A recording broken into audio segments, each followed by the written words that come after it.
Hi hello welcome back to creative living.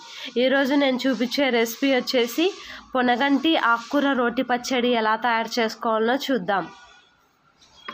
ముందుగా stove పైన ఒక ప్యాన్ పెట్టేసి అందులోకి 1 టేబుల్ స్పూన్ వరకు శనగపప్పును యాడ్ చేసుకోవాలి. తర్వాత 1 టేబుల్ స్పూన్ వరకు మినపప్పును యాడ్ చేసుకోవాలి. తర్వాత 1/2 టీ స్పూన్ వరకు మెంతుల్ని యాడ్ చేసుకొని ఇలా బాగా పప్పులన్నీ కమ్మటి వాసన వచ్చేంత వరకు బాగా వేయించుకోవాలి. ఇలా బాగా వేయించుకున్న తర్వాత ఇందులోకి 1/2 టీ స్పూన్ వరకు జీలకర్రని యాడ్ చేసుకోవాలి. తర్వాత ఇందులోకి 2 ఎండుమిర్చిని యాడ్ చేసుకొని ఇలా బాగా వేయించుకోవాలి. ఇలా బాగా రంగు మారి సువాసన వచ్చేంత వరకు బాగా వేయించుకున్న తర్వాత వీటిని ఒక ప్లేట్లోకి ట్రాన్స్ఫర్ చేసుకోవాలి. ఇప్పుడు అదే కడాయి పెట్టుకొని అందులో 1 టేబుల్ స్పూన్ వరకు ఆయిల్ని యాడ్ చేసుకొని ఇప్పుడు ఇందులోకి 2 పచ్చిమిర్చి చీలికలను వేసుకోవాలి. తర్వాత 5-6 వెల్లుల్లిని యాడ్ చేసుకొని బాగా వేయించుకోవాలి. ఇలా బాగా వేయించుకున్న తర్వాత ఇవి బాగా వేగిన తర్వాత ఇప్పుడు ఇందులోకి బాగా కడిగి పెట్టుకున్న ఒక కట్ట వరకు పొనగంటి కూరను వేసుకోవాలి. ఇవి కాడలతో సహా వేసుకుంటున్నాను, ఎందుకంటే ఇందులో ఫైబర్ ఉంటుంది కాబట్టి కాడలతో సహా వేసుకున్నాను. ఈ పొనగంటి కూర మూత పెట్టి బాగా మగ్గేంత వరకు వెయిట్ చేయాలి. పొనగంటి కూరలో ఉన్న పచ్చివాసన అంతా పోయే వరకు బాగా వేయించుకోవాలి. ఇలా మధ్య మధ్యలో మూత తీసి బాగా కలుపుకుంటూ ఉండాలి.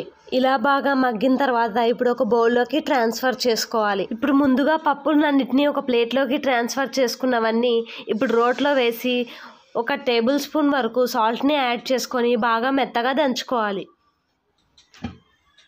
ఇలా బాగా మెత్తటి పొడి వచ్చేంత వరకు బాగా దంచుకున్న తర్వాత ఇందులోకి ముందుగా వేయించి పెట్టుకున్న పొనగంటి ఆకుకూరని వేసుకొని అందులోకి రేగుపండంత చింతపండుని వేసుకొని వాటర్ని వేసుకొని బాగా మెత్తగా నూరుకోవాలి. ఇక్కడ నేను టేస్ట్ బాగా వస్తుందని రోట్లో నూరుతున్నాను, వీలైతే మీరు మిక్సీ జార్లో వేసుకొని బాగా మెత్తగా మిక్సీ పట్టుకోవచ్చు. ఇలా బాగా మెత్తగా నూరిన తర్వాత ఇప్పుడు ఒక బౌల్లోకి ట్రాన్స్ఫర్ చేసుకోవాలి. ఇప్పుడు ఇందులోకి తాలింపు కోసం 1 టేబుల్ స్పూన్ ఆయిల్ వేసుకొని ఇందులోకి పోపు దినుసుల్ని యాడ్ చేసుకోవాలి. తర్వాత ఇందులోకి 1 ఎండుమిర్చిని యాడ్ చేసుకోవాలి.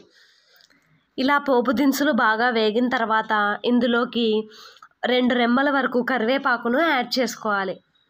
ఇలా కరివేపాకును యాడ్ చేసుకున్న తర్వాత లాస్ట్లో ఇంగువను యాడ్ చేసుకోవాలి. ఇలా ఇంగువని యాడ్ చేసుకున్న తర్వాత ఇందులోకి ముందుగా నూరి పెట్టుకున్న పొనగంటి రోటి పచ్చడిని వేసుకొని తాలింపు బాగా మిక్స్ అయ్యేలా బాగా మిక్స్ చేసుకోవాలి. ఇప్పుడు ఈ పచ్చడిని ఒక బౌల్లోకి ట్రాన్స్ఫర్ చేసుకోవాలి. అంతేనండి, ఎంతో టేస్టీగా ఉండే పొనగంటి రోటి పచ్చడి రెడీ అయిపోయింది. ఇలాంటి మరెన్నో కొత్త రోటి పచ్చళ్ళ కోసం లైక్ చేయండి, మీ ఫ్రెండ్స్ అండ్ ఫ్యామిలీ మెంబర్స్కి షేర్ చేయండి, సబ్స్క్రైబ్ చేయండి.